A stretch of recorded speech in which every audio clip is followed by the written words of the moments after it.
Keltner channel is one of the calmest ways to look at the market. It shows direction through EMA and volatility through ATR. So today, guys, I'll explain how to read the channel in a trend and in a flat market, how it differs from Bollinger Bands and how not to confuse a strong movement with ordinary noise.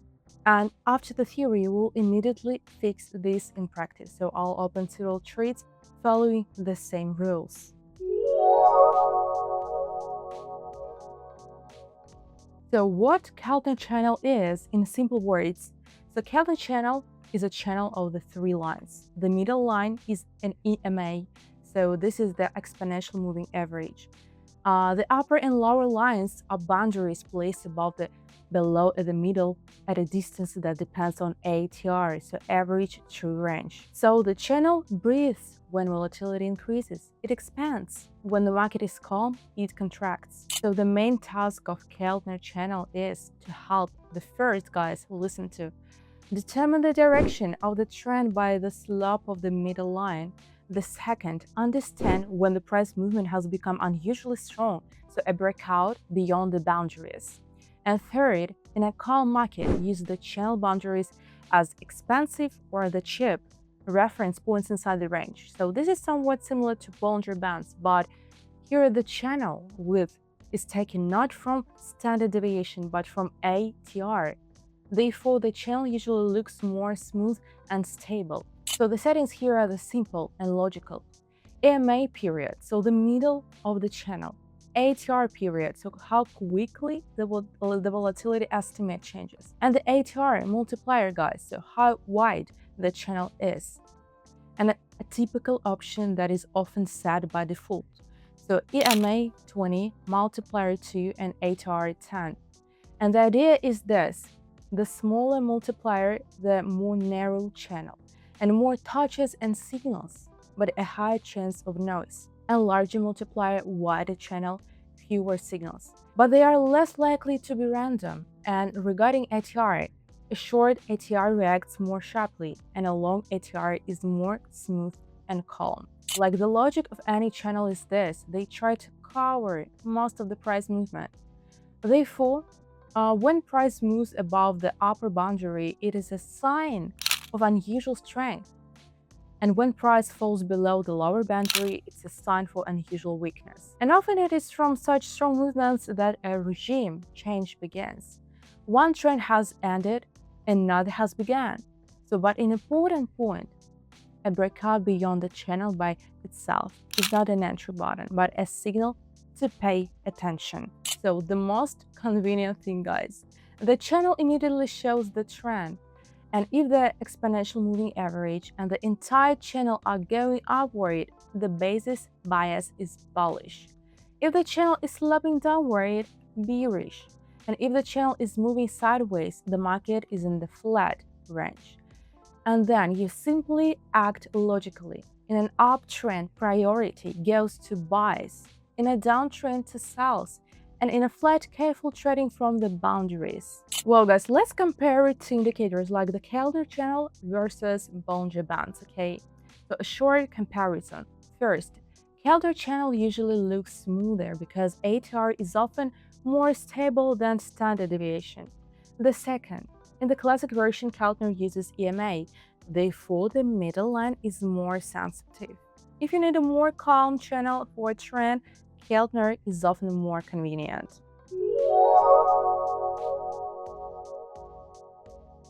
The practical scenarios. In an uptrend, the task is simple.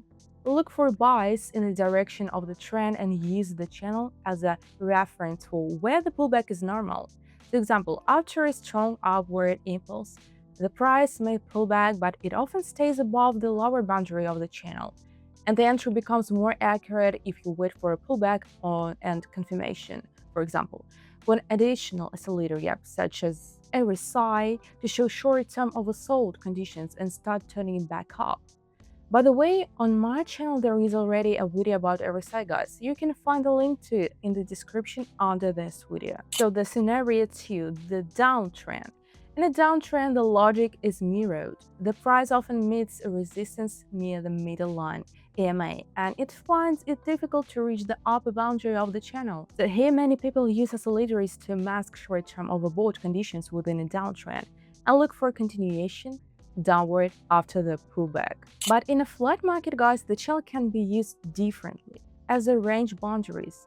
If there is no trend and the middle line is moving almost horizontally, then touches of the upper boundary are more often perceived as expensive, and touches of the lower boundary as a cheap inside the range. But here filter is important. First, make sure that the trend is really weak, for example through ADX, and only then work from the boundaries. Guys, it is important to remember, Keltner channel is a trend indicator, and trend indicators lag plus in sideways movement, falls, breakouts, and returns back inside the channel are possible. Therefore, the best use is in context. First, understand the regime, the trend or the flat, and then look for confirmations through the market structure and impulse indicators. Well, let's make a small conclusion. Keltner channel gives you two things: direction through EMA and volatility through ATR. After that, everything becomes logical. In a trend, you work in the direction of the channel. In a flat, carefully from the boundaries. Let's move to the practice, guys. I'll open several trades and I will say out loud what the current market regime is, where the price is relative to the channel, and what confirmation I see. And guys, if you want, write the word strategy in the comments and I will record my real trading for you and demonstrate my strategy based on the Keltner channel indicator.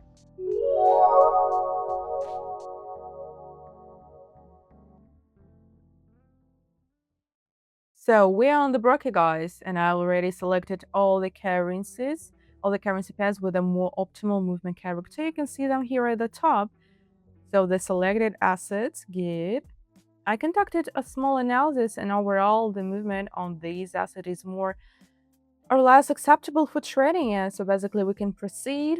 Let's immediately select our indicators, so go into these settings and set the multiplier to. This is the configuration option I prefer for my trading. And we're gonna open trades with a 3 minutes expiration time and conduct market analysis on the 1 minute time frame. In general, I'm ready to begin the analysis, and as soon as I found the first most optimal entry point, so we're gonna reconnect. Let's get started, guys. Well, let's focus on this asset. I think this is the Australian dollar and the Japanese yen. And I'm gonna open the sell trade. Well, let's analyze this entry point in more detail. I already opened the trade. So what do we see here? Previously, there was an upward section of the trend. The price was moving upward quite well and dynamically. Then at this point, we see an update of the global high for this trend. But let's highlight the working area for a more detailed explanation.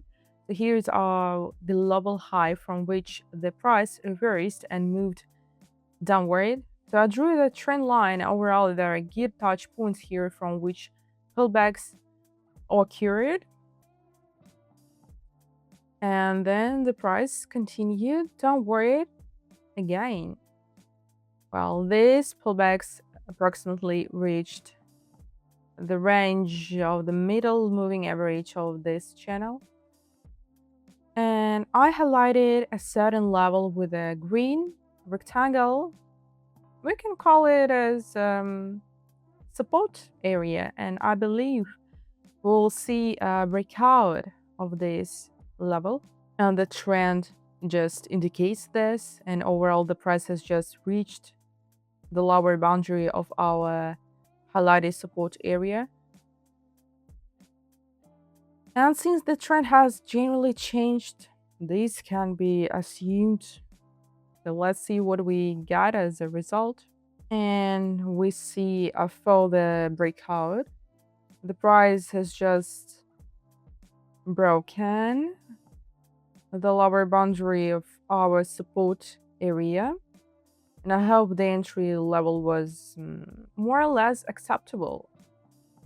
But We will only know that once the trade closes, so because a pullback may occur, and overall we see the breakout and then the pullback movement, and we see the green candle and 30 seconds until the end. So let's watch the result of this current trade. And the final seconds remain. And the trade just executes perfectly. So the position closed in profit, good. And as we can see, the breakout in the direction of the trend is happening right now. And overall, the analysis was correct. The entry point was valid. And the Keltner channel helped us here because, guys, the key entry level was the breakout of the lower moving average of the Keltner channel, and overall everything went exactly as it should have. Excellent analysis, and let's continue trading, continue analyzing the charts, and I will try to find possibly pullback type trade, so we will see. And just to analyze another type of entry using this indicator. Yep. And I would like to see some kind of reversal pattern, but nevertheless, we get one. So let's find the next entry point. Well, guys, don't forget to join my Telegram group, and also don't miss the chance to get deeper knowledge in trading and learn together with others. And you know just that I regularly share articles on various trading topics, updates from the trading world, and a bit of my lifestyle too. So I'm sure that you won't get bored there. And you know, if you want to become a part of my team, I get an exclusive Traders Club where every trader receives personal trading advice and 24/7 support. So plus there is daily trading sessions with me and my team. So what should you do? To apply, just send me a private message with Rachel Club Plus, and either I or my manager will get back to you. So guys, now let's get back to trading. And let's focus on this asset. This is the Canadian dollar and the Swiss franc. Most likely I'll open a sell trade here. Perhaps it would have been better to open the trade immediately since the candle has already shown the volume I needed. And overall, I wanted to enter at the beginning of this candle's movement, but it's not a big deal. I think in this case, it wouldn't be that critical. Yeah. Let's move on to the analysis. Let's select the working area for the start. Yep. Initially, we see that there was an upward trend, and approximately from this point, a flat began to form, and the price is not even showing a clear direction. And here I just marked a level to myself where reversals occurred. Here, and the big point. Yep. This movement just is a small resistance area that was already formed, and in the three cases, guys, the movement just has the crossing from the inner part of the channel indicator, meaning we see a breakout of the upper boundary in the three parts. And in the last case, there was no breakout, but the price still reacted to this level. And then we see a breakout and just an impulsive movement downward, followed by a small correction upward. And I want to see further downward movement because the price has again touched this highlighted corridor. So this is our resistance area. And we will try to trade based on the previous touch. So where there was also the crossing, yep, and overall sideways movement, like the flat, yep. And this flat has just started forming and it's not very extended yet. So here we can trade based specifically on this pattern. So let's look at the dynamics.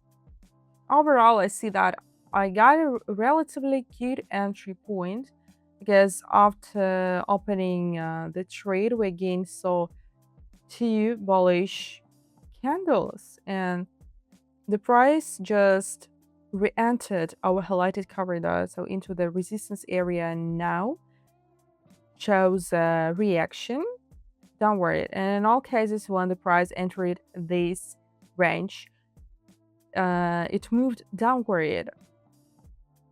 And here we see simply amazing volume on the current candle. Excellent dynamic.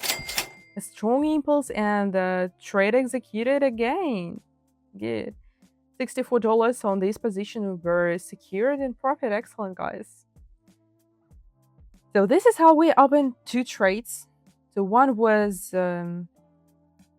like the trend continuation, I would say like this, and the breakout trade. The second was in a reversal pattern. So we relied on our channel indicator and also use technical analysis, marking basic resistance area. And we just, the channel showed us the moments of the crossings, and the breakout of the upper boundary. So we identified a pattern that when there is the crossing and breakout of the upper boundary, so we'll expect a reversal and downward movement. So thanks to these guys, we just gained understanding and we're able to form a resistance area which helped us enter the trade more calmly.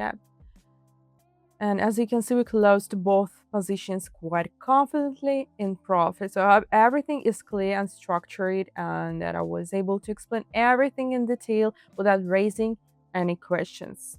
And if there are still any questions, guys, you can write them in the comments, under this video, or find the link to my Telegram and message me there. I'll help out to everyone. Well, guys, this is how Keltner Channel works live.